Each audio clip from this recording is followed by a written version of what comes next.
Kapag ang punong kahoy po, mga halaman at mga damo, pag mabunot at mahiwalay sa lupa, mamamatay sila. Mayroon po namang damo na kahit bubunutin mo, pabubuhay po ng ilang araw pero malaunan, mamamatay sila kapag hiwalay sila talaga at bubunutin sila sa lupa. Ganun din po ang isda, kapag ihiwalay mo sa tubig, mamamatay sila. Pero mayroon din pong isda na kahit na hiwalay sa tubig, mabubuhay pa sila ng ilang oras, tulad ng hito, bulig, pero malaunan mamamatay din po. Pero ang tao po, babasahin ko po, pakinggan ninyo, napakaganda po nito sa John 15:5. Ako ang puno ng ubas at kayo ang mga sanga.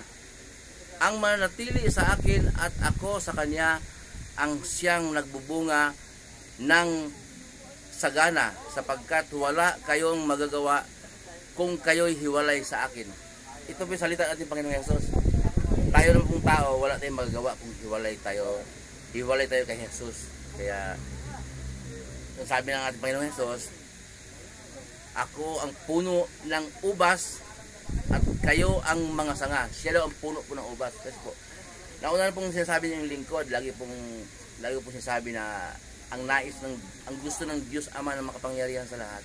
So, ang sundin natin ang turo ng ating Panginoong Hesus. Si Hesus po ang ating pakinggan. Sabi na doon sa Mateo 17:5, sabi ng Diyos Ama, tinig po mula sa langit. Ito ang minamahal kong anak na lubos kong kinalulugan. Pakinggan ninyo siya. Malinaw po yun. Ang tinutukoy ng Diyos na anak, si Jesus. Pakinggan na natin ang turo ni Jesus. Kaya sinabi po ni Jesus na wala tayong magagawa kung hiwalay tayo sa Kanya. Kung ang mga halaman man, kung bubunutin mo sa lupa, mamamatay. Kung isda man ay ialis mo sa tubig, mamamatay. Tayo rin po, wala tayong magagawa kung tayo hiwalay kay Jesus.